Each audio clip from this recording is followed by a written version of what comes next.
Hi, I'm Chelsea, the farm manager of Glen Scott Farm. This is the story of how we got here. This is the Park Inn. In June of 2017, Point of the Bluff Vineyards purchased the nearly 200-year-old building with the intent of a full remodel and a Finger Lakes-focused farm-to-table concept. This is Brian. He was in charge of the project's construction and realization of the concept. After 11 months, in May of 2018, the Park Inn reopened with a full new concept, a new staff, but they were still missing one key thing.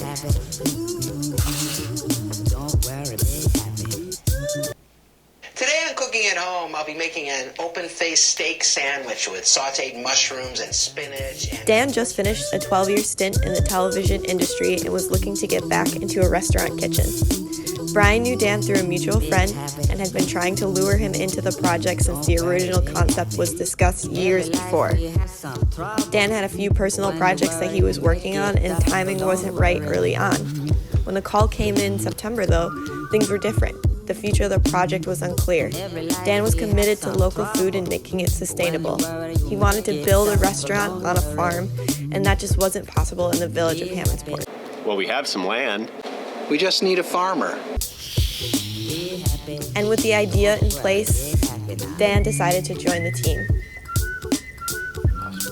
That's where this guy comes in. A friend of Dan's with a prosperous farm in Naples Valley, and he knew just the person. Sheep, aka I, who was looking for a new project. I graduated from SBCC with an AA in environmental studies and had no clue what to do with it. So I started farming. My first real gig was at the original Squash Blossom Farm in Groveland, New York, where I spent 3 years learning and growing organic produce for markets and restaurants. Eventually I took over as one of the owners of the farm. I then moved on to Fruition Seeds in Naples, New York, where I spent 3 years growing, harvesting, processing, and sharing organic seeds with all the growers in the Northeast. I learned a ton and I loved the work, but seeds were never my true passion. So it was time for me to get back to produce. When Jeremiah approached me with this position to do something I truly care about, which is the direct farmer to chef relationship, I jumped on it. I was totally hooked by the idea. There was only one catch.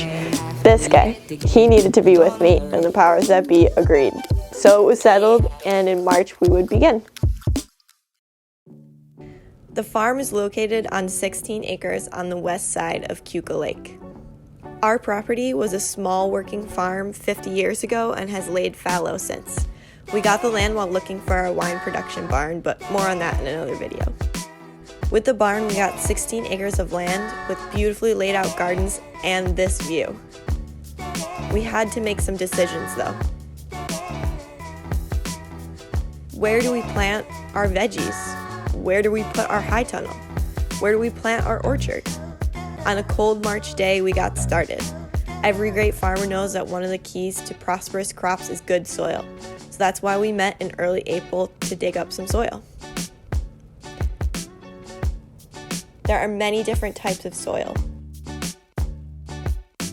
Some soils are sandy, some are full of clay, some have lots of nutrients, and some are completely devoid. Knowing about your soil makes you a better farmer. We would use this information to place out our high tunnel, our veggie field, our orchard, and our perennials. We got our soil samples back from Cornell and it solidified our field choices, so we began to create those growing spaces.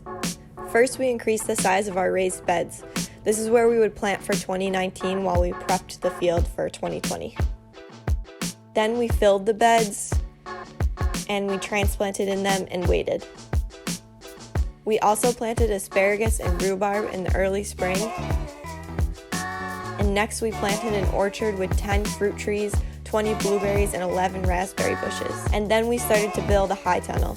And a few-week project took us 6 months, but more on that in another video. We turned over a veggie field, cover cropped and tarped it. We harvested veggies, delivered the veggies to Dan, And luckily, he cooked them for us. We cut flowers, we laughed, we even held a harvest farm dinner. And now we are here. It's January, I'm crop planning, I'm getting orders together, I'm resting, and just getting everything ready for mid-February for when we will start propagating. So thank you for watching our first video. Subscribe to our channel, sign up for our mailing list, and have a great day.